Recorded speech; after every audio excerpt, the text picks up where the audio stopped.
인생의 막바지를 향해 달려가고 있는 70대 여자입니다.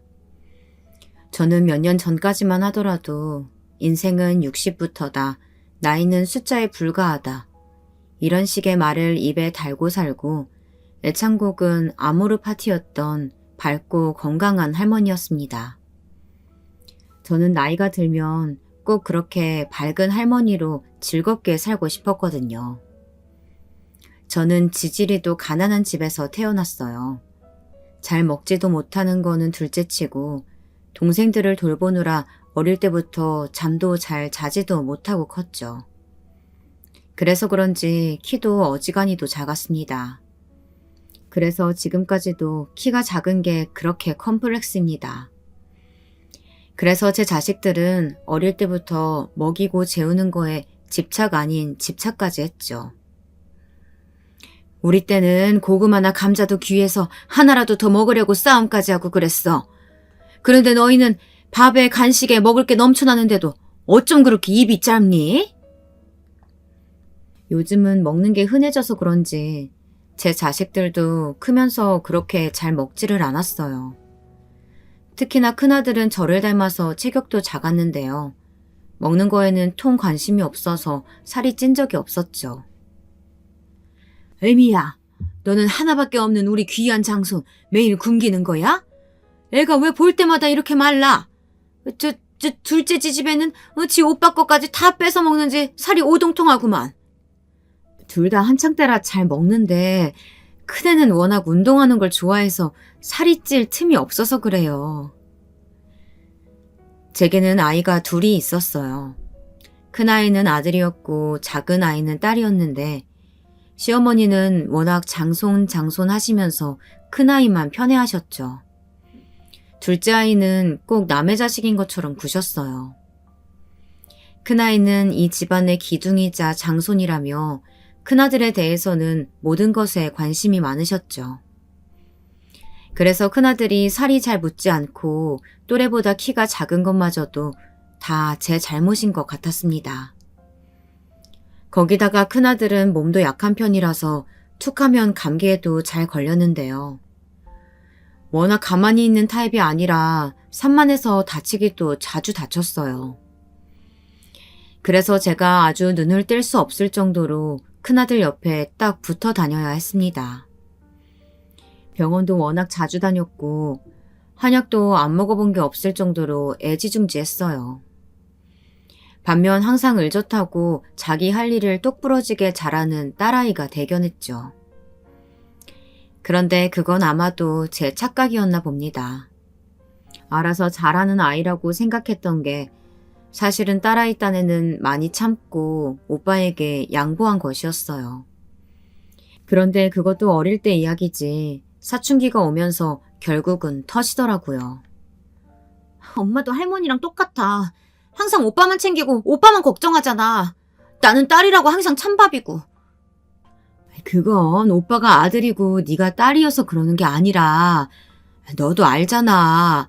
오빠가 워낙 극성 맞아서 다칠까봐 엄마가 걱정돼서 그래. 너야 워낙 똑부러지고 을젓하니까 엄마가 믿는 거지. 그놈의 을젓하고 똑부러진다는 말 좀 그만해. 이 나이에 그런 애가 어딨어. 다 그런 척 하는 거지. 엄마는 같은 여자면서 어떻게 그렇게 내 마음을 몰라? 엄마도 어릴 때 여자라고 그렇게 차별을 받고 컸는데 엄마가 네 마음을 왜 모르겠어. 엄마도 다 알아. 그래서 너한테 항상 미안해. 저는 애써 변명을 늘어놓았지만 사실 딸이 서운할 만했습니다.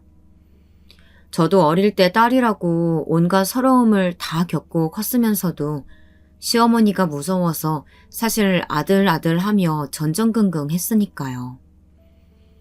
눈치 빠른 딸아이가 그런 걸 모를 리 없었을 텐데 제가 당시에는 사느라 바쁘고 시어머니 시집살이에 힘들어서 딸아이까지 챙기질 못한 것 같아요. 하지만 딸의 그런 서러움을 알아챘을 때는 이미 많이 늦었더군요. 딸아이는 고등학교를 졸업하자마자 기다렸다는 듯 독립을 했어요. 언제 모아뒀는지 혼자 차곡차곡 모은 돈을 가지고 동네 친했던 친구와 함께 일을 구하겠다고 서울로 올라가 버리더군요. 다 큰 여자애가 위험하게 그 먼 서울까지 올라가서 어떻게 혼자 산다고 그래.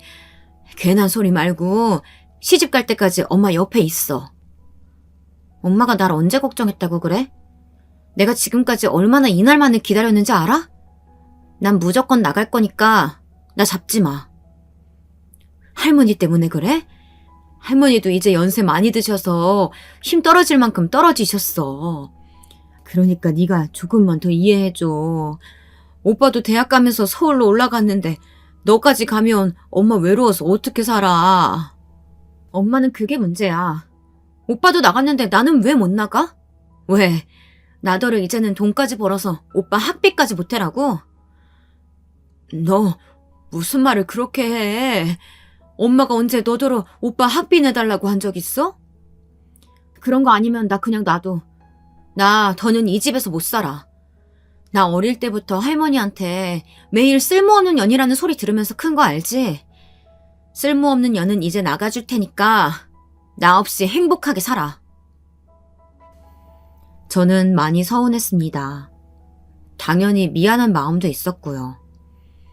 그래서 딸아이 바지가랑이라도 잡고 매달리고 싶었지만 딸아이는 제게 할머니에게 구박받던 자신을 구해주지 않은 제가 더 밉다면서 울부짖더라고요. 그 모습에 저도 더는 말릴 수가 없었습니다. 개집애가 발라당 까져가지고는 어디 학교 졸업하자마자 집을 나가 안 나가기를. 너는 도대체 딸년 교육을 어떻게 시킨 거니? 없는 살림에 고등학교까지 졸업시켜줬으면 시집 가기 전에 취직해서 착실히 돈 벌어다 줘야지. 아유, 어디 저 혼자서 나가 살겠다고. 어머니, 그만 좀 하세요. 둘째도 얼마나 이 집이 답답하고 싫었으면 학교 졸업하자마자 나갔겠어요. 이제 큰애도 대학 갔고 둘째도 나갔으니까 저도 시집 와서 할 도리는 다 했어요. 저도 어머니 시집살이 더는 힘들어서 못하겠네요. 앞으로는 어머니도 제 눈치 보셔야 할 거예요. 당신 미쳤어? 어디서 어머니한테 큰 소리야? 우리 어머니한테 당신 눈치 보고 살라니 말 다 했어? 그래, 나 미쳤다. 하나밖에 없는 딸내미가 집이 싫다고 나갔는데 그럼 내가 정상일 수 있겠니? 어디서 그런 용기가 났는지 모르겠습니다. 막상 저지르고 보니 저는 지금까지 뭐가 무서워서 그때까지 할 말 못하고 끙끙 참고만 살았나 싶더군요. 그 전까지만 해도 시어머니 앞에만 서면 무서워서 목소리도 떨리고 긴장이 되곤 했었는데 딸아이가 가족이고 뭐고 다 싫다고 떠나버리고 나니 저도 정신이 번쩍 드는 것 같았습니다. 이러다 딸아이가 영영 제품에 돌아오지 않을까 걱정이 됐어요. 그런데 그런 걱정을 할 틈도 없이 아들이 먼저 제품으로 다시 돌아왔습니다. 멀쩡히 다니던 대학까지 휴학하고 말이죠. 저는 도대체 무슨 일인가 싶었어요. 그 잘난 서울 애들도 들어가기 힘들다던 대학을 떡하니 들어가서 동네 잔치를 연 게 엊그제 같은데 갑자기 무슨 일인가 싶었죠. 우리 장손, 지금 당장 입대하는 것도 아닌데 왜 갑자기 휴학을 하겠다는 거야? 우리 새끼 무슨 일 있었어? 딸아이가 서울에 올라갈 때는 걱정 한번 안 하고 당부 한마디 안 건네던 시어머니는 뜬금없이 서울에서 아들이 내려오자 아주 난리를 치시더군요. 그게 사실은 할머니, 아버지, 저 부탁드릴 게 있어요. 저 결혼 좀 시켜주세요. 제 여자친구가 임신했어요. 마른 하늘에 날벼락이라는 말이 딱 맞았습니다. 지금까지 오냐오냐 예쁨만 받으며 커서 그런 것일까요? 아무리 철딱서니가 없다고 해도 기껏 공부하라고 없는 살림에 서울에 월세방까지 얻어줬더니만 거기서 떡하니 여자랑 살림을 차렸냐 보더라고요. 군대도 안 갔다 온 새끼가 뭐? 임신? 너 미쳤어? 아, 엄마 살려줘. 나도 내가 이렇게 한 방에 아빠가 될 줄은 몰랐다니까. 아이고, 어디 감히 우리 장손 머리통에 손을 대? 애미 너 당장 그 몽둥이 안 내려놔? 어머니, 이게 다 어머니 때문이에요. 애를 오냐오냐 하시니까 저런 말도 안 되는 사고나 치고 다니잖아요. 이게 어디 우리 장손이 잘못한 일이냐? 그 여우 같은 기집애가 우리 장손을 홀려서 잡아먹으려고 한 짓이지. 아주 안 봐도 뻔하다. 결혼도 하기 전에 애나 베고. 아무튼 요즘 지집애들은 정신머리가 없다니까. 어머니, 그게 남의 집 귀한 딸 임신시켜놓고 할 말이세요? 저는 정말이지 답답해 미칠 노릇이었습니다. 아들놈도 아들놈이었지만 이런 상황에서도 뱃속의 손주가 아들이어야 한다며 달밤에 물까지 떠놓고 기도를 하고 계신 시어머니를 보고 있자니 속이 터질 노릇이었습니다. 그날 이후 모든 일은 정신없이 진행됐어요. 몸만 컸지 정신은 아직 어린 아들놈이 사고를 쳤으니 저희가 수습을 해야 했습니다. 저와 남편은 아들을 데리고 곧바로 서울로 올라가 임신했다는 여자애를 만났어요. 얼마 뒤 그의 부모님도 함께 만났고요. 금방 배가 불러올 테니 급하게 식부터 올리고 학교를 휴학한 아들 며느리는 바로 저희 집으로 들어왔어요. 몇 달 뒤 바로 군대를 가야 하는 아들 녀석 때문에 제가 졸지에 임신한 며느리 시중을 들게 생긴 것이었죠. 그런데 아들 녀석이 제 생각과는 다른 이야기를 하더라고요. 어머니도 아시잖아요. 힘들게 들어간 대학인데 지금 와서 그만둔다는 건 너무 아까운 짓인 것 같아요. 저 때문에 임신도 했는데 공부도 포기하라는 건 너무 미안해서 안 되겠어요. 그래서 뭘 어떡하겠다는 건데. 너 군대 간 사이에 며느리 대학에 보내놓고 나더러 애 키워달라는 거냐? 저는 군대 제대하고 대학 졸업까지 하려면 3년이 넘어요. 그런데 애 엄마는 이제 딱 1년 남았고요. 애 엄마가 졸업하고 취직할 때까지만 엄마가 좀 키워주세요. 제발요. 자식 이기는 부모가 어디 있겠습니까? 아무리 멋모를 때 사고를 쳤다고 해도 아들도 처자식 남겨놓고 군대에 입대하면서 어린 아내한테 시댁에서 시할머니, 시어머니까지 모시면서 남편도 없이 갓난아기 키우라고 하기에는 마음이 쓰였겠죠. 그리고 아들 말대로 힘들게 들어간 대학인데 몇 년 남기지 않고 그만두는 것도 며느리에게는 당연히 쉬운 일은 아니었고요. 저는 고민이 많았지만 우선 아들의 말대로 해주기로 했어요. 저와 남편이 떡하니 생활비를 대줄 수 있는 것도 아닌데 앞으로 아이 키우며 셋이 살려면 둘 중 누구라도 하나 취직이라도 해야 먹고는 살 테니까요. 그런데 인생이라는 게 참 한 치 앞도 가늠할 수가 없더군요. 멀쩡하던 남편이랑 시어머니가 함께 장을 보러 가셨다가 하루아침에 교통사고로 두 분 다 떠나버렸어요. 매일같이 지지고 볶고 서로한테 상처 주는 말도 많이 하며 지낸 30년이었지만 그래도 제게 가족이라고는 남편과 시어머니 뿐이었습니다. 시어머니도 제 아이들 키울 때는 그렇게 차별을 하시더니 막상 증손녀는 이쁘신지 그날 아침까지도 아기 볼에 뽀뽀를 해주시고 나가셨거든요.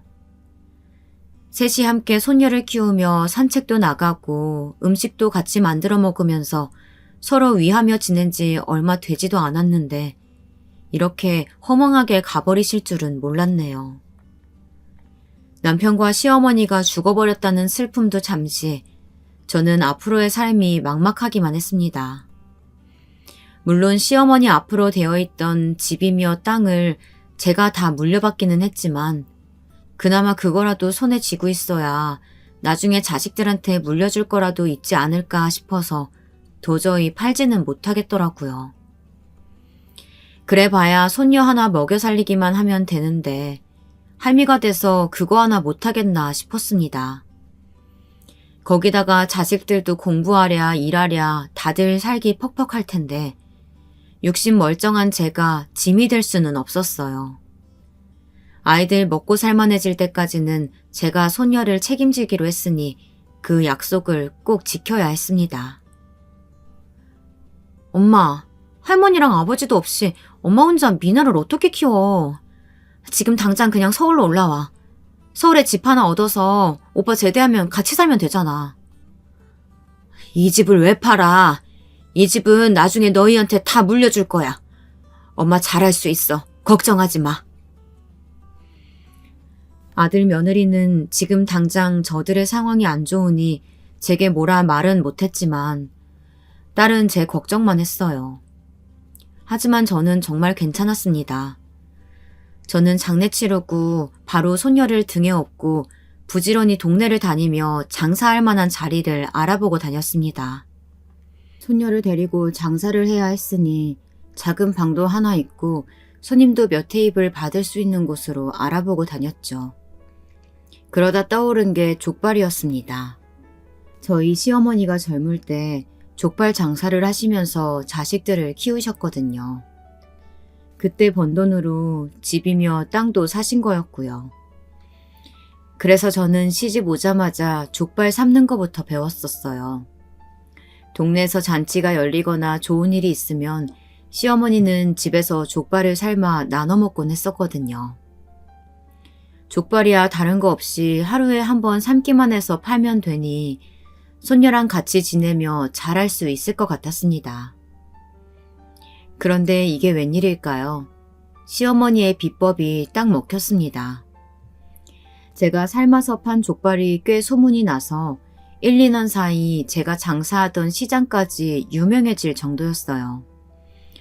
나중에는 직원들까지 거느리며 큰 식당으로 이사도 갔어요.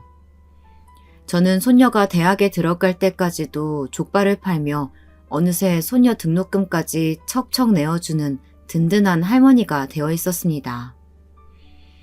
그런데 시간이 참 빠르더군요. 남편 죽고 혼자 되고 나서 정신없이 먹고 살다 보니 어느새 자식들도 나이가 지긋해지고 손녀도 불쑥 커져 있었습니다. 저는 얼굴에 주름이 자글자글한 할머니가 되어 있었죠.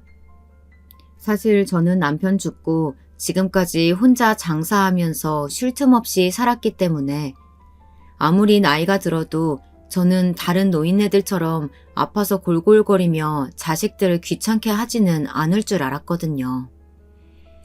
그런데 그게 내 마음처럼 되는 게 아니더라고요. 시작은 관절이었습니다. 오래 서서 일해 그런지 언젠가부터 손끝이 저릿저릿거리고 무릎이 아파서 걷기도 힘들더라고요. 할머니, 그러니까 이제 족발집 그만하고 서울에 올라오라니까. 할머니 연세도 있으신데 혼자 그 시골에 있는 거 걱정돼. 아이고, 할머니 아직 멀쩡해. 몸뚱이야 당연히 나이 들면 여기저기 고장나고 아픈 게 당연하지. 태어나서부터 학교에 들어갈 때까지 데리고 있어서 그런지 큰 손녀와는 나이가 들어서도 각별하게 지냈습니다. 큰아들과 며느리는 대학 졸업하고 바로 서울서 큰 회사 다니느라 애도 딱 하나만 낳고 돈 벌러 다니느라 바빴거든요. 둘 다 매일 야근에다 출장에다 바빠서 방학이면 항상 몇 달씩 제가 데리고 있고는 했어요. 고모 이번 주말에 내려가신다고 해서 내가 고모한테 할머니 무릎 안 좋은 이야기 해뒀으니까 내려오시면 같이 꼭 병원 가봐요. 내가 전화해서 꼭 확인할 거야. 걔가 워낙 바빠서 왔다가 금방 갈 텐데 괜히 또 뭐하러 그런 얘기를 했어. 내가 내려갈 수 있으면 당연히 내가 모시고 갔지. 내가 시험기간이라서 다음 주까지는 바쁘단 말이야. 그러니까 이번 주에 꼭 다녀오세요. 꼭! 내 자식들 어릴 때야 시어머니 시집살이에 매일 정신없이 하루하루 버티며 살다 보니 자식들 이쁜 줄도 모르고 살았었는데요. 이렇게 나이가 훌쩍 들어보니 소녀도 또 그렇게 예쁘더라고요. 자식이 둘이나 있어도 손주라곤 얘 하나였거든요. 네, 맞습니다. 저희 둘째는 자식은커녕 남들이 다 하는 결혼도 아직 안 했어요. 사실 이제 40이 넘었으니 결혼은 못하는 거라고 생각해야겠죠. 딸아이도 제게 기대하지 말라고 하더라고요. 어쨌든 저는 서울이 어떻게 생겼는지도 구경해 본 적이 없었지만 손녀 말이 고모가 명동이랑 남대문에서 꽤 잘 나가는 사장님이라면서 옷가게를 몇 개나 가지고 있다더라고요. 딸아이는 20살에 서울에 올라가 같이 올라갔던 친구랑 남대문에서 옷이며 가방 같은 것들을 가져다가 여기저기 팔았나 보더라고요. 그 돈으로 남대문에서 도매도 하고 소매도 하면서 정신없이 살다가 언젠가부터 명동이랑 남대문에서 아이들 옷을 팔기 시작했습니다. 그러더니 지금은 여러 개 매장을 가지고 인터넷인가 휴대폰으로도 옷을 파는데 제법 잘 된다고 하더라고요. 그 좋은 대학 나와 둘 다 큰 회사 다니는 아들네는 아직도 아파트 대출이 어마어마하게 남았다는데 딸아이는 서울 한복판에 대출도 없이 자기 집이 떡하니 있으니 장하기로 말하면 아주 대견하죠. 딸아이는 집에 올 때마다 차에 뭘 가득 실어서 내려왔습니다. 저는 그냥 와도 되는데 뭘 올 때마다 그렇게 바리바리 싸들고 오냐고 괜한 소리를 했죠. 무릎 그렇게 아프면 아들한테 전화해서 병원 좀 데려가 달라고 말하면 되지. 왜 맨날 혼자 끙끙거리고 있어. 이거 뼈에 좋은 영양제니까 내가 적어놓은 대로 시간에 맞춰서 먹어. 아이고, 전에 갖다 준 것도 많은데 뭘 또 이렇게 많이 샀어. 그리고 내가 아까 병원에서 오는 길에 부동산에 전화해서 족발집 내놨으니까 이제 장사도 그만해. 족발집을 왜 내놨어? 엄마가 그거라도 안 하면 심심해서 어떡하라고. 엄마 나이 이제 조금 있으면 80이야. 그 나이까지 일하다가 골병 나면 그게 바로 자식들 고생시키는 거야. 그날 딸아이를 따라 병원에 가서 이런저런 검사를 했는데 전보다 골다공증이 더 심해져서 뼈의 강도가 약해져 살짝만 넘어지게 돼도 뼈에 심한 골절이 올 수 있다면서 이제 더는 일도 하지 말고 약물 치료와 운동 치료를 꾸준히 해야 한다고 의사 선생님께서 이야기하셨거든요. 그런 소리를 들었으니 딸도 당연히 속상한 것이었죠. 그래도 가게라도 해서 우리 소녀 대학이라도 할머니가 졸업시켜줘야지. 엄마, 지금까지 오빠한테 충분히 할 만큼 했어. 솔직히 그 어린 나이에 사고 쳤을 때부터 엄마가 미나 다 키워줬지. 오빠 전세 전전할 때도 매일 전세금 올려줄 돈 없다고 할 때마다 엄마가 그냥 다 해줬었잖아. 왜 또 이 얘기가 안 나오나 했습니다. 딸아이는 속상할 때마다 아들 이야기를 꺼냈어요. 사실 아들이라고 서울에서 처자식 건사하기가 어디 쉬웠겠어요. 아무리 맞벌이라고 해도 요즘 애 교육비에 생활비 얼마나 많이 들어요. 거기다가 결혼할 때도 많이 보태주질 못해서 매일 전세 살다가 이제야 잔뜩 대출받아 그나마 집 하나를 샀는데 이자에 매일같이 허덕이며 사는 게 눈에 뻔히 다 보이는데 엄마가 어떻게 가만히 있을 수 있겠습니까? 엄마, 아들 왔어요. 그때였습니다. 연락도 없이 아들이 집에 왔더라고요. 아니, 이게 누구야? 우리 큰아들이 웬일이야? 아까 병원에서 나와서 내가 걱정돼서 오빠한테 연락했어. 주말인데 오빠도 좀 내려와서 엄마한테 신경 쓰라고. 아이고, 다들 바쁠 텐데 엄마가 벌써부터 이렇게 너희들 힘들게 해서 어쩐다니. 엄마도 이제 힘드셔서 족발집 못해. 그러니 오빠가 말 좀 해. 그만두시라고. 딸아이는 아무래도 제가 족발집을 안 그만두겠다고 고집 피울 줄 알았는지 어느새 아들을 불렀더라고요. 저는 족발집이든 건강이든 그런 거보다는 오랜만에 자식들과 셋이 모이니 기분이 좋아서 맛있는 거라도 좀 해서 먹여 서울로 올려보내야겠다 싶었습니다. 그래서 주방으로 들어가 헐레벌떡 음식부터 했습니다. 그런데 이게 웬걸 상황이 갑자기 이상해지더니 아들과 딸이 언성을 높이며 싸우더라고요.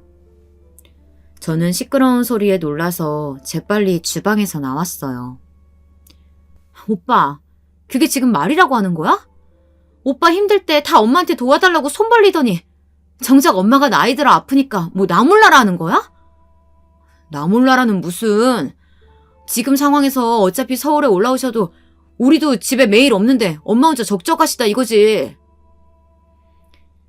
딸아이가 제가 없는 사이 아들에게 저를 서울로 모시고 올라가라고 했나 보더라고요. 여기는 병원도 멀어서 혼자 약을 타러 가기도 힘들고 운동 치료하러 다니기도 힘드니 여기보단 서울이 낫지 않겠냐면서요. 하지만 아들은 아직 크게 아픈 곳 없이 건강하시고 서울에 올라와도 돌봐줄 사람이 없는데 뭐하러 올라오시냐. 여기 계셔도 우리가 주말마다 왔다 갔다 하면 된다. 이랬나 보더라고요. 엄마 괜찮아. 지금까지도 장사도 혼자서 잘만 하던 사람인데 갑자기 뭐하러 서울에 올라가. 엄마 서울은 답답해서 못 살아. 여기가 좋아. 그래, 네가 몰라서 그렇지. 엄마 같은 분은 괜히 서울 올라가면 몸 쑤시고 병 더 날걸? 지금처럼 내가 알아서 할 테니까 너는 신경 쓰지 마. 와, 지금까지 오빠가 알아서 하긴 뭘 했다고 신경을 쓰지 말래? 매일 주말마다 나 아니면 미나가 와서 엄마 병원 모시고 갔는데. 그리고 올케도 애 어릴 때는 애 맡겨야 하니까 주구장창 드나들더니만 애 크니까 아예 얼굴 보기가 어렵네. 여기서 네 올케 얘기가 왜 나와? 네가 시집을 안 가서 뭘 모르나 본데 네 올케 정도면 우리 집에 잘하는 거야. 됐어. 엄마가 괜찮다는데 오랜만에 만나서 왜 싸우고들 그래. 너 아무리 이제 다 나이 먹었다고 해도 그래도 어디 오빠한테 바락바락 대들어. 그럼 그렇지. 엄마야 원래 항상 오빠가 먼저지. 알았어. 앞으로 나는 빠져 있을 테니까 잘난 아들이랑 며느리가 알아서 하세요. 나 갈 거니까 엄마도 족발집을 하든지 말든지 알아서 해. 제가 원하던 노후는 간단했습니다.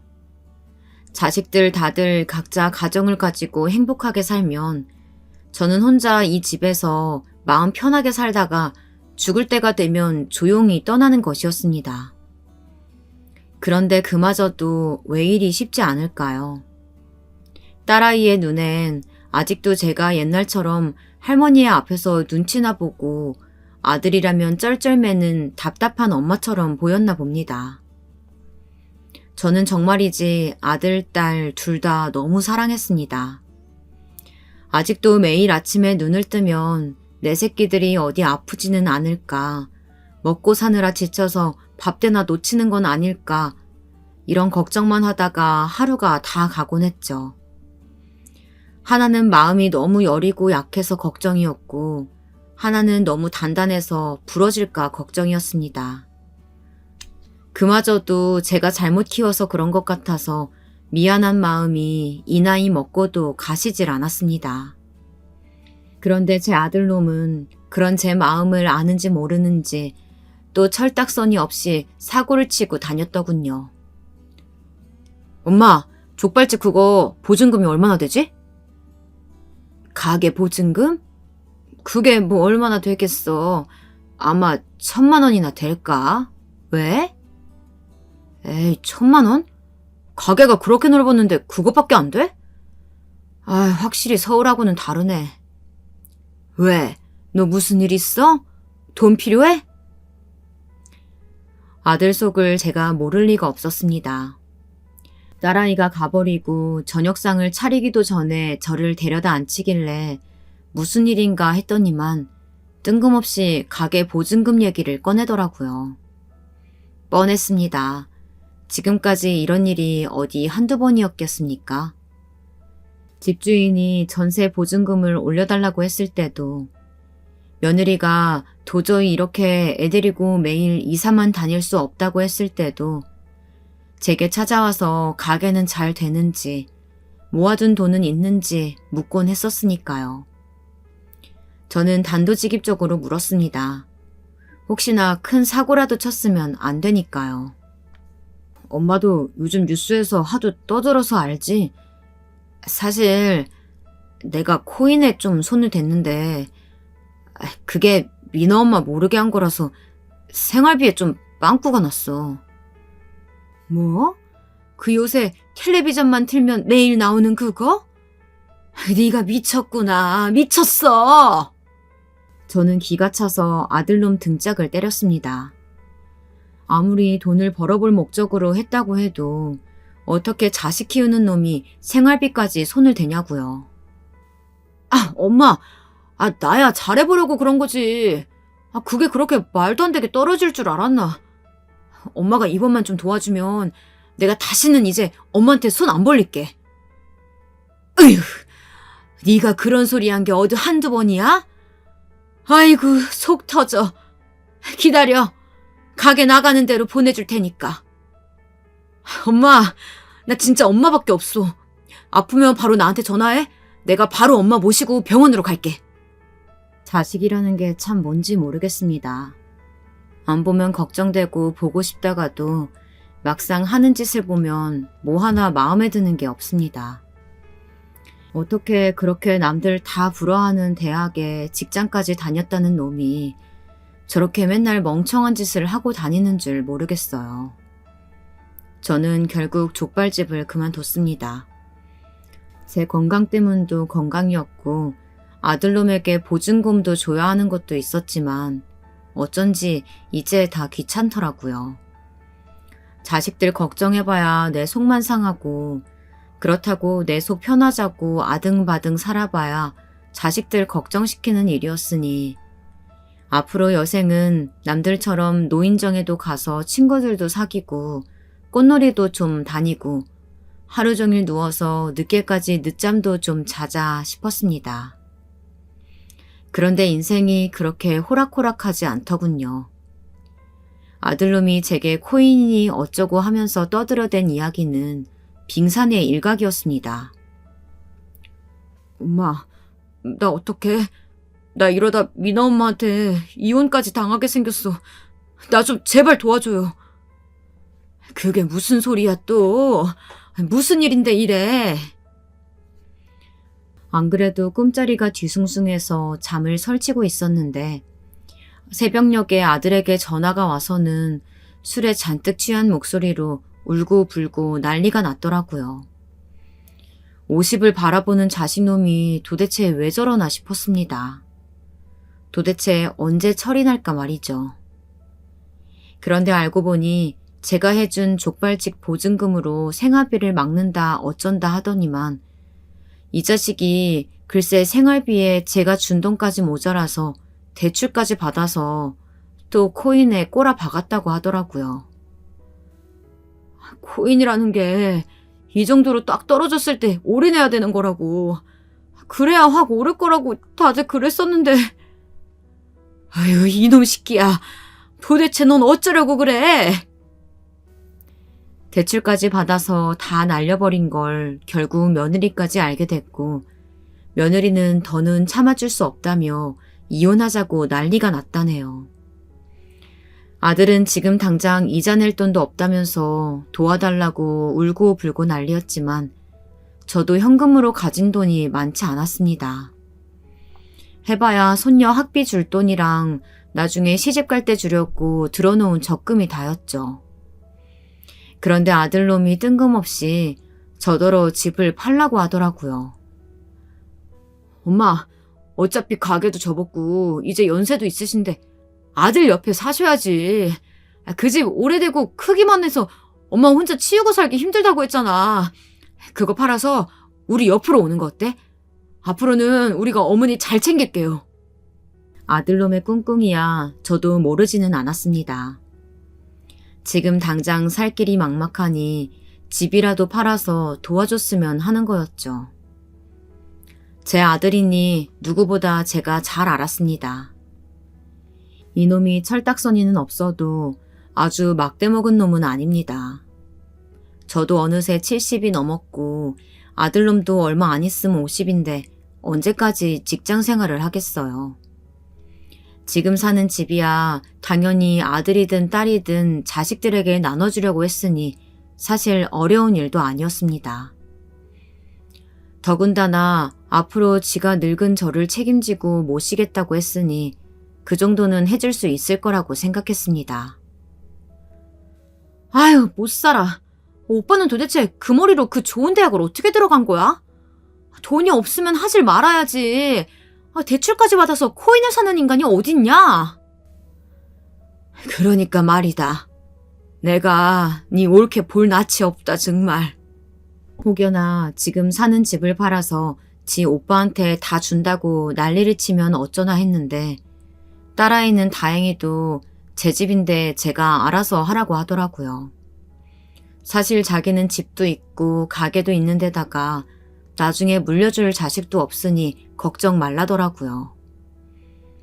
정말이지 제 딸이지만 대견스럽다 못해 존경스러웠습니다. 어디서 저렇게 똑똑한 애가 나왔나 싶더라고요. 근데 엄마, 집 한 돈 절대 몽땅 다 오빠 주지 마. 나 안 줘도 되니까 절반만 오빠 주고 나머지는 엄마가 꼭 가지고 있어. 엄마가 돈 쓸 데가 어딨어. 죽으면 가지고 갈 것도 아닌데. 오빠 하는 집 봐. 돈 주면 주는 대로 맨날 날려먹잖아. 그러니까 나중에 엄마 생각해서 비밀로 하고 꼭 쥐고 있으라고. 알았지? 그때까지만 해도 말은 하지 않았지만 우리 딸아이는 어쩜 저렇게 가족도 못 믿을까 싶었습니다. 저렇게 독해서 여자 혼자 몸으로 성공했나 싶기도 했죠. 그런데 제 딸아이가 성견지명이 있었습니다. 딸이 시키는 대로 하길 잘했더군요. 저는 집을 팔고 서울로 바로 올라왔습니다. 그런데 서울 집값이 말도 안 되더군요. 아무리 저 혼자라고 해도 지하철역에서 가깝고 깨끗한 집 하나 사고 나면 아들에게 줄 돈이 얼마 남지 않겠더라고요. 그래서 저는 아들 며느리에게 제안을 하나 했습니다. 살던 집을 판 돈과 가지고 있던 현금까지 다 해서 10억을 증여해 줄 테니 같이 살자고 했습니다. 아무리 딸아이가 거절하기는 했어도 그래도 딸에게는 한 푼도 주지 않고 모두 다 아들에게 주는데 이 정도는 요구할 수 있다고 생각했습니다. 그런데 며느리도 웃긴 게 제가 처음 서울에 올라오기로 했을 때는 썩 반기는 것 같지 않더라고요. 갑자기 서울에 왜 올라오냐는 식이었죠. 그런데 제가 가진 현금 10억을 모두 다 증여해 주겠다고 했더니 금세 말이 바뀌면서 그럼 자기가 모시겠다고 하더라고요. 자식이라도 역시 돈 앞에서는 장사 없나 봅니다. 그런데 이게 생각보다 쉽지 않더라고요. 멀리 떨어져 살면서 가끔 명절이나 한 번씩 보던 며느리와 매일같이 부딪히며 살다 보니 불편한 게 한두 가지가 아니었습니다. 어머니, 베란다에 고추 말리면 안 된다고 말씀드렸잖아요. 빨리 널어놨는데 옷에 매운 냄새가 아주 진동해요. 이거 오늘 입어야 되는데 미치겠네 정말. 아이고, 왜 애미 너도 알지? 우리 옆집 살던 할머니. 그 친구가 고추를 보내줬는데 이게 가루내기 전에 말리면 훨씬 맛있어서 오늘 마침 햇빛이 너무 좋잖아. 잠깐 내놓는다는 게 내가 깜빡했네. 고춧가루 얼마나 한다고 그걸 굳이 방앗간에 가서 빻아서 먹어요. 그리고 집에서 먹을 사람도 없는데 괜히 그런 거 안 하셔도 돼요. 냄새. 할머니, 엄마가 또 뭐라고 했어? 엄마는 할머니 고생할까 봐 그러는 거야. 알지? 그러니까 할머니도 집에만 계시지 말고 이 동네 노인정도 다니고 주말엔 나랑 놀러도 다니자. 서울살이는 생각보다 쉽지 않았습니다. 매일 넓은 마당을 돌아다니고 작게 농사도 짓던 사람이 하루 종일 꽉 막힌 아파트 안에 갇혀 있으려니 답답하더군요. 사실 10억이야 10억이고 며느리 입장에야 직장 다니는 것도 힘든데 매일 사고치는 남편도 모자라서 나이든 시어머니까지 모시고 사는 게 쉬울 리 없었습니다. 누구보다 제가 그 마음을 가장 잘 아니까요. 그래서 제게 이런저런 싫은 소리를 해도 저는 그러려니 했어요. 그런데 서울살이도 어느 정도 익숙해져 갈 때쯤이었습니다. 역시나 과부년 팔자가 어디 그렇게 호락호락 하던가요. 하늘도 참 무심하시지. 제가 무슨 잘못을 그렇게 크게 했다고 제게 벌을 내리시는 것 같더군요. 특별히 하는 일도 없이 집에서 놀기만 하는데도 무릎이 더 안 좋아지는 것 같더라고요. 그리고 무릎뿐만이 아니라 뼈 마디마디가 매일 참기 힘들 정도로 아팠어요. 그리고 언젠가부터는 눈에 띄게 무릎이 부은 것처럼 보이더라고요. 그래서 손녀에게 말했더니 아무래도 병원에 가봐야겠다고 하더라고요. 그래서 함께 병원에 가서 엑스레이를 찍었는데 의사가 아무래도 MRI도 찍어야겠다고 하더라고요. 심상치 않은 의사의 얼굴에 저도 걱정이 됐습니다. 그런데 의사가 믿을 수 없는 이야기를 했습니다. 제가 암이라네요. 이름도 생전 처음 들어보는 고륙종 암이었어요.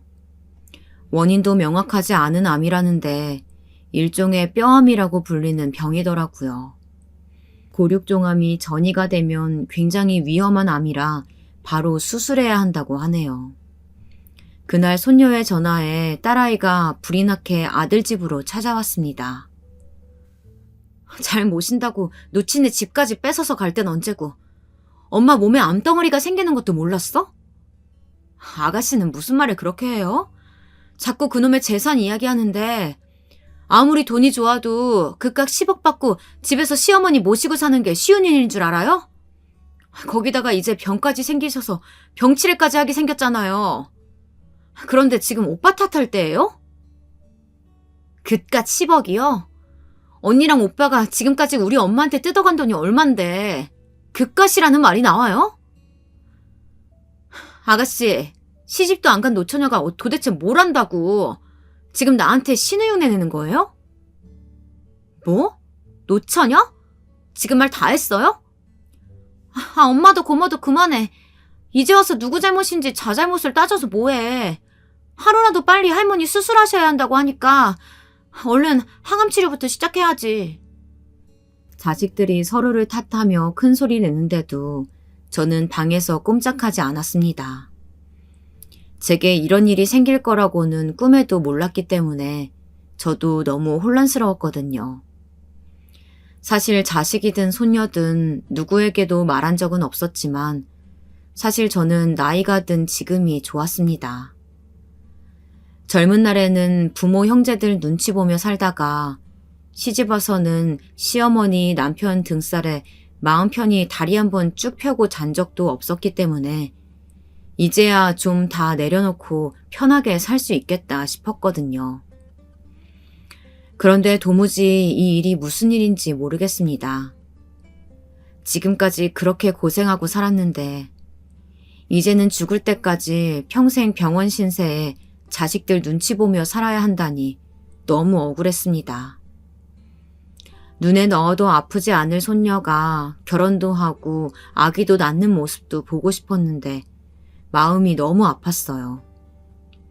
그런데 그럴 정신도 없이 하루라도 빨리 항암 치료를 해야 한다고 해서 저는 병원에 입원했습니다.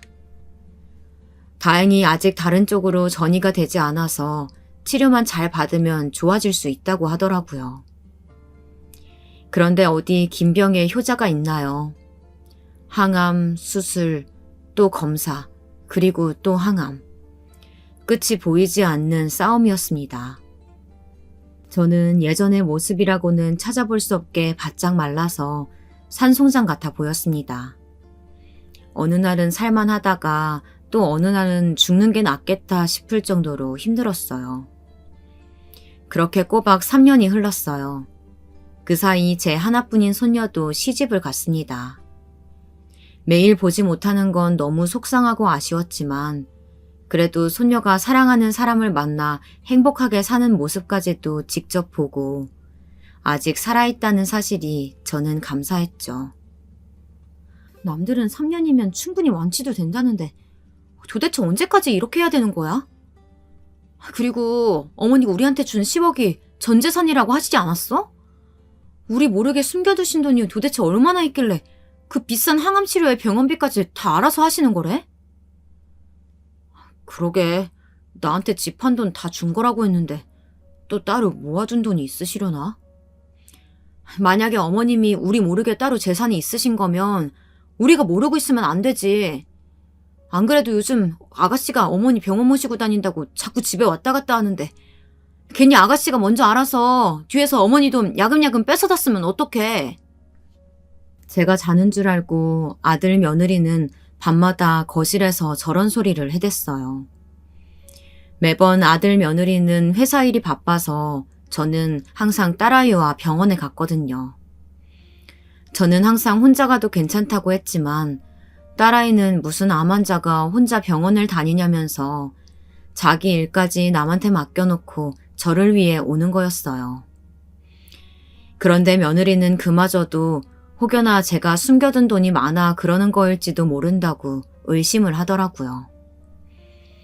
저는 오랫동안 항암 치료를 받다 보니 몸도 많이 쇠약해지고 정신적으로도 지쳤는지 아들 며느리에게 자꾸만 서운한 마음이 들었습니다. 사실 생각해보면 그전에도 손녀가 있었으니 제가 적적하지 않았던 거지. 이 집에 사는 동안 아들 며느리와 함께 지낸 건 사실 얼마 되지 않는 것 같았습니다. 이 집에서 사실 저는 잠만 자면서 밥도 제가 하고 집안일도 거의 제가 했습니다. 마치 상주 도우미처럼 말이죠. 같이 사는 시어머니로서 일하는 아들 며느리를 위해 그 정도는 해줄 수 있다 싶었지만 이젠 저도 많이 지쳤습니다. 이러려고 제가 10억이나 되는 돈을 아들에게 준 것은 아니었거든요. 딸에게도 미안하고 저도 더는 이렇게 살기 싫었습니다. 그래서 어미로서 한 소리 하려고 아들 며느리가 퇴근하고 올 때까지 기다렸습니다. 이건 뭐 너희가 날 모시는 게 아니라 내가 너희 식모 노릇하는 거 아니냐. 나도 몸도 아프고 힘들어 죽겠는데 너희 밥까지 해먹이고 너희 속옷 빨래까지 해대면서는 더는 못 살겠다. 어머니, 말씀은 바로 하셔야죠. 저희가 어머니더러 밥을 해놓으라고 한 것도 아니고 빨래를 해달라고 한 적도 없어요. 어머님이 집에 멍하니 있기 적적하시다고 스스로 하신 거잖아요. 그래놓고 이제 와서 이러시면 어떡해요? 꼭 제가 암 걸린 시어머니 부려먹은 것처럼. 그럼 시어머니가 버젓이 집에 있는 거 알면서도 며느리라는 애가 일주일 내내 밥 한 번 안 하고 집안 청소며 빨래도 안 하는데 나더러 쫄쫄 굶으면서 옷도 입지 말고 쓰레기 같은 집에서 살라는 거냐? 며느리는 뻔뻔했습니다. 제 말에도 오히려 본인은 잘못한 게 없다는 듯 굴었어요. 말해 뭐 하겠습니까? 제 아들놈도 똑같은걸요. 어머니, 저도 나이가 이제 조금 있으면 50이에요. 저도 와이프도 회사에서 버티느라 힘들어요. 오늘은 이쯤 하시고 들어가 쉬세요. 아들놈은 퇴근하고 와서 자신도 너무 힘들다면서 인상을 팍팍 쓰면서 한숨까지 쉬더군요. 그러면서 앞으로는 자기가 잘하겠다고 대충 둘러댔습니다. 저는 그래도 그날 이후 아들 며느리가 조금은 달라질 줄 알았어요. 그런데 웬걸요. 어느 날이었습니다. 웬일로 아들과 며느리가 둘 다 회사를 쉬고 저를 데리고 외식을 하자고 하더라고요. 제가 서울에 올라온 이후 셋이서만 이렇게 나온 건 처음이었어요. 그리고 그날따라 유난히 며느리가 저를 살뜰히 챙기더라고요. 미용실까지 가서 머리도 말끔하게 자르고 염색까지 시켜주었습니다. 그런데 이게 다 이유가 있더군요. 처음부터 저를 요양병원에 데려다 놓을 심산으로 데리고 나온 것이었어요. 글쎄 언제부터 준비했는지 트렁크에 제 짐까지 다 챙겨두었더군요. 저는 어이가 없었습니다. 지금까지 3년 넘게 항암 치료를 하면서도 굳건히 버텨왔던 저였지만 그 순간 참지 못하고 무너지게 되더군요.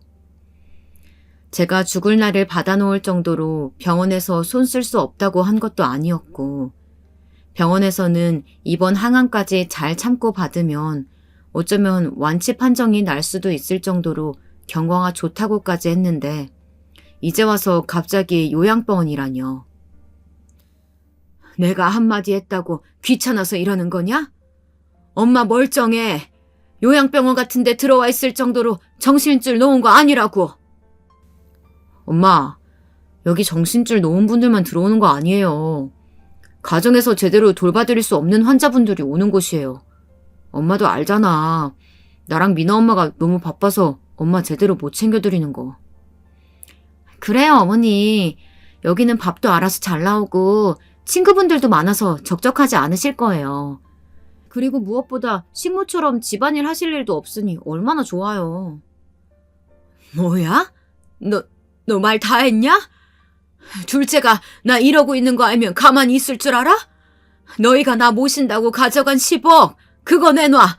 그거 둘째 다 주고 나 둘째한테 갈라니까. 어머니, 잘난 아들이 날린 돈이 얼만데 그 10억이 아직 있겠어요? 암튼 요양병원비 자동이체할 계좌번호 적어야 하니까 어머니 계좌번호나 알려주세요. 저는 손이 덜덜 떨리고 심장이 터질 듯 뛰었습니다. 너무 화가 나서요. 며느리는 제가 요양병원에 들어가는 게 그렇게 좋은지 실실 웃고 있고 아들놈은 멍청하게 뒷짐지고 서서 저를 외면하고 있더군요. 저는 제가 제 발등을 찍었구나 싶었습니다.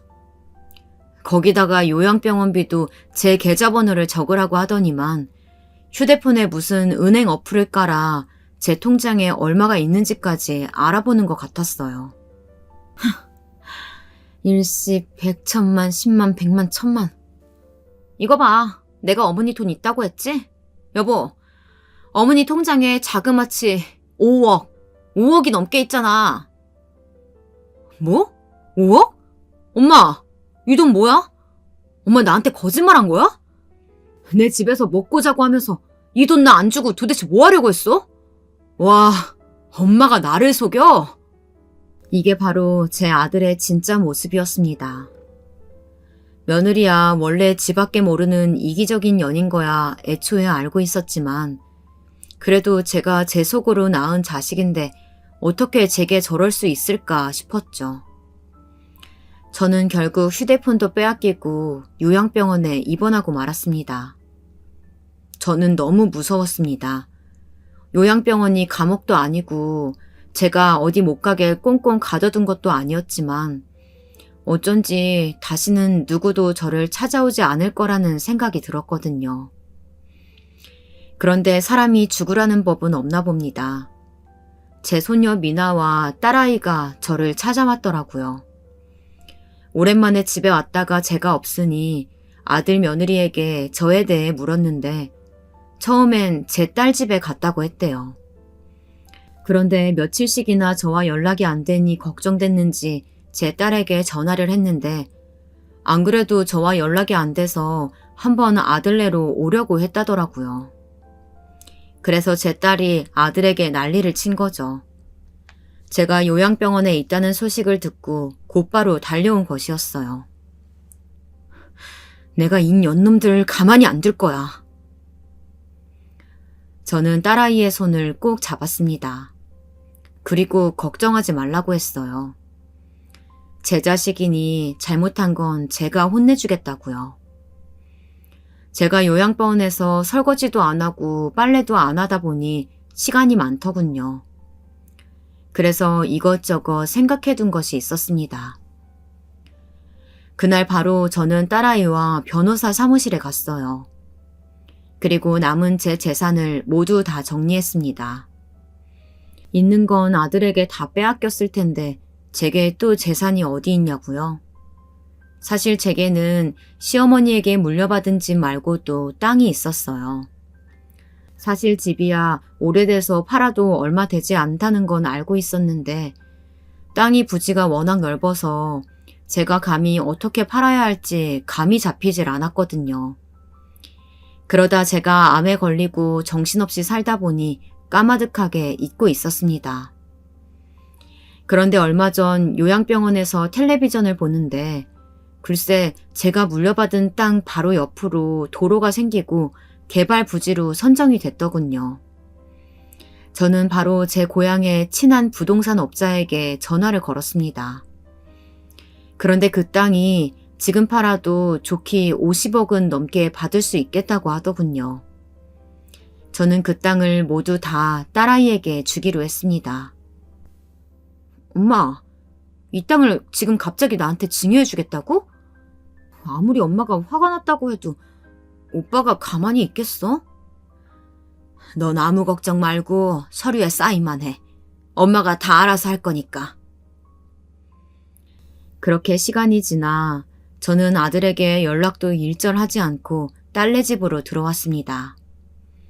그런데 도대체 어디서 소식을 들었는지 글쎄 아들 녀석이 어느새 알고는 딸네 집에 찾아왔더군요. 엄마가 나한테 어떻게 이럴 수가 있어? 내가 동창회 나갔다가 얼마나 깜짝 놀랐는 줄 알아? 다들 나한테 축하한다는데 나는 도무지 뭐가 축하할 일인지 모르겠더라고. 그런데 알아보니까 할머니가 돌아가시고 엄마가 물려받은 땅이 아주 대박이 났더라. 암에 걸린 엄마가 하루아침에 요양병원에서 나와 사라졌는데도 한 번을 찾아오지 않더니만 아들놈이란 녀석은 동창회에 나갔다가 제 소식을 들었더라고요. 고향 사람이라면 그 땅이 저희 시어머니 땅이었다는 사실을 웬만한 사람들은 다 알고 있었으니 아직 고향에 살고 있던 아들 친구들이 이야기해줬나 보더라고요. 너는 내가 가진 현금 10억에다가 내가 주겠다고 한 적도 없는 5억, 어미 몰래 다 가져갔잖아. 그래서 더는 내 딸한테 주고 싶어도 줄 돈 없으니 딸한테는 땅이라도 재산 물려주겠단 건데 뭐가 문제니? 엄마, 지금 그게 말이 돼? 엄연히 그 땅 처음부터 할머니 거였잖아. 할머니가 살아계셨으면 그 땅을 딸한테 줬겠어? 당연히 장손이 나한테 주셨겠지. 그래? 그러면 오빠가 지금이라도 할머니 찾아가서 다시 다 달라고 하지 그래? 이게 동생이라고 오냐오냐 봐주니까 정신 나갔지?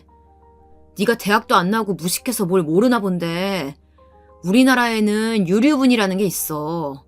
그래서 나도 그 땅에 대해 명백하게 권리가 있다고. 예상은 하고 있었지만 개차반도 이런 개차반이 없었습니다. 하긴 돈 앞에서는 어미도 몰라보는 놈이 동생이라고 알아볼 리 없었죠. 그래, 너 말 잘했다. 유류분이 뭔지 그걸로 네가 지금 네 동생한테 땅에 대한 일부의 재산을 청구하기라도 하겠다는 거냐? 네, 장남인 내가 고작 15억 받았는데 제가 현 시세만 해도 50억인 땅을 혼자 꿀꺽한다는 게 말이 돼요? 그래서 그 50억 때문에 지금 이 자리에서 네 어미 죽이기라도 하겠다는 거냐? 네? 뜬금없이 무슨 소리예요? 제가 어머니를 죽이긴 왜 죽여요? 내가 죽어야 내 재산이 유산이 돼서 너희들이 유류분이니 뭐니 해서 내 재산을 나눠받을 수 있는 거 아니냐? 근데 내가 아직 살아있어서 내 마음대로 증여세까지 다 내고 딸한테 준 재산을 네가 무슨 수로 받을 건데? 아, 그리고 참고로 말하자면 내가 얼마 전에 암 완치 판정을 받았다. 그래서 아마 앞으로 10년은 내가 거뜬하게 살아있을 거다. 불만 있으면 소송해. 얼마든지 재판장에 나가줄 테니까. 아들놈은 하나만 알고 둘을 알지는 못했습니다. 그리고 워낙 욕심이 많은 놈이니 땅을 딸에게 준 사실을 알자마자 제게 찾아올 줄 알고 있었어요. 그 이후엔 어떻게 됐냐고요? 아들놈과 며느리는 매일같이 저를 찾아왔습니다. 지금까지 자신들이 저지른 잘못을 용서해달라고 싹싹 빌기도 하고 애원도 하더라고요. 아들놈은 얼마 안 있으면 퇴직을 해야 한다면서 앞으로 어떻게 먹고 살아야 할지 막막하다 하더군요. 저는 철저하게 모르는 척 했습니다.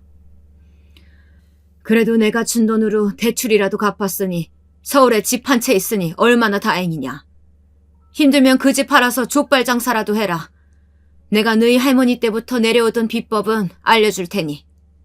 그리고 저는 딸아이에게 당장 땅부터 팔라고 했습니다. 그리고 그 돈으로 건물을 사라고 했죠. 앞으로 땅값이 더 오를 수도 있고 세금도 무지하게 내야 했지만 상관없었어요. 아들놈에게 주는 것보다는 조금도 아깝지 않았으니까요.